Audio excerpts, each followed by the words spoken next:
Buongiorno amici e benvenuti a questa nuova giornata qui in Sardegna.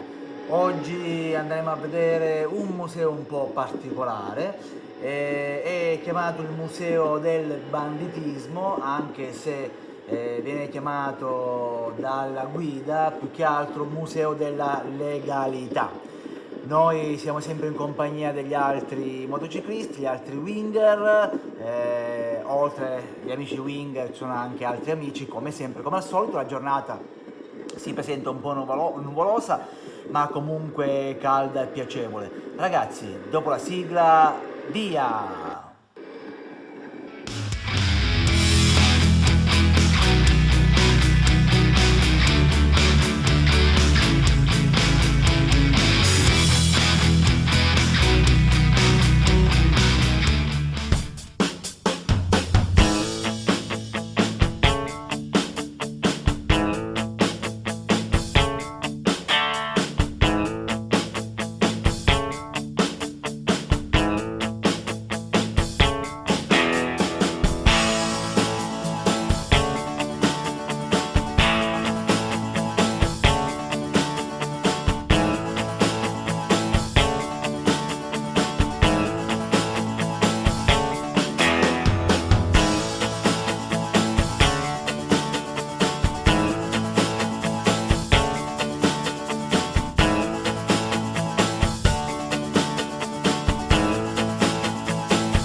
Buongiorno amici, siamo ad Aggius, sempre in Sardegna.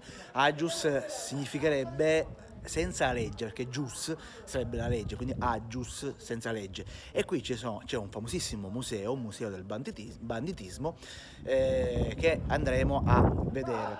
Il paese è costruito in maniera tale da creare un vero e proprio labirinto. Questo perché? Per evitare che i carabinieri alla seconda metà dell'Ottocento venissero qua per catturare le persone. Questo perché? Perché all'epoca i ragazzi venivano reclutati per andare a fare le battaglie, la guerra. Loro erano tutti contadini, non volevano, e quindi i carabinieri venivano qua a catturarli e a portarseli via. E qua non potevano perché i ragazzi scappavano, andavano in giro, e quindi per i carabinieri a cavallo andare veloci a catturare questi ragazzi non riuscivano.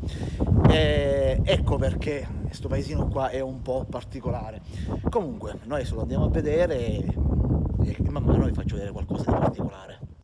Allora, siamo arrivati al Museo del Banditismo, adesso entriamo dentro, lo andiamo a visitare e vi spiegherò, cercando di essere il più preciso possibile, di cosa si tratta questo museo.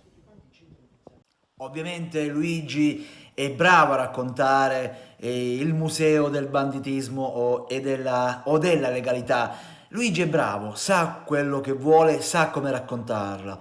Allora ho pensato di non inserire Luigi che parla in questo video, lo farò in un video a parte dove potrete godere del suo racconto così coreografico, scenografico, così diciamo recitato che credetemi vi immergerà nel mondo della Sardegna degli inizi del Novecento.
siamo arrivati a Pattada, che è la capitale del coltello sardo, e nella fattispecie siamo all'esterno del museo del coltello. All'interno di questo museo potete trovare tantissimi coltelli tipici sardi e non solo, ma sicuramente anche coltelli provenienti dalle varie parti del mondo. Infatti c'è una sezione, un piano dedicata ai coltelli provenienti dalle varie parti del mondo, come dicevo prima, coltelli antichi, coltelli presi da ritrovamenti archeologici, e alcuni coltelli fatti ovviamente dalla famiglia Jagu, che è la famiglia che si occupa da tantissimi anni della realizzazione di coltelli. Addirittura questa famiglia realizza coltelli talmente perfetti, talmente ottimi, che per avere un loro coltello ci vogliono mesi e mesi, addirittura alcuni modelli si parla dai 2 anni a salire. Comunque la visita qui a questo museo merita, perché comunque c'è la possibilità di vedere delle chicche che altrimenti non si potrebbero vedere in giro. Ovviamente parliamo non di coltelli classici, ma del coltello tipico sardo, o meglio del coltello tipico di Pattada.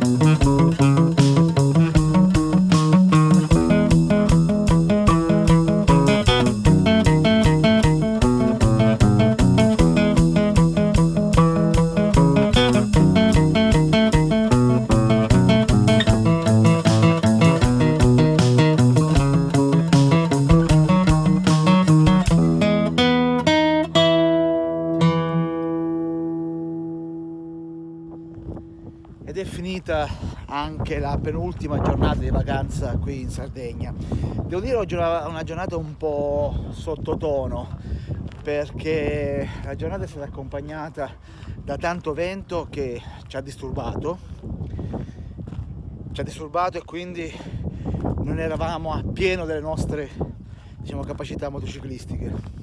Io dico sempre che preferisco una giornata di pioggia in moto, ma non una giornata di vento. Credetemi, ci sono stati dei tratti, dal video lo noterete, ci sono dei tratti in cui le moto non stavano in piedi, specialmente quando eravamo in alcuni tratti dove c'erano degli stop e tiravo le folate di vento. Lì non era, credetemi, non era bello stare in quelle condizioni. Comunque bene, la giornata è finita, ragazzi, noi cominciamo a sistemare le moto, cominciamo a preparare i bagagli e domani si parte per tornare a casa.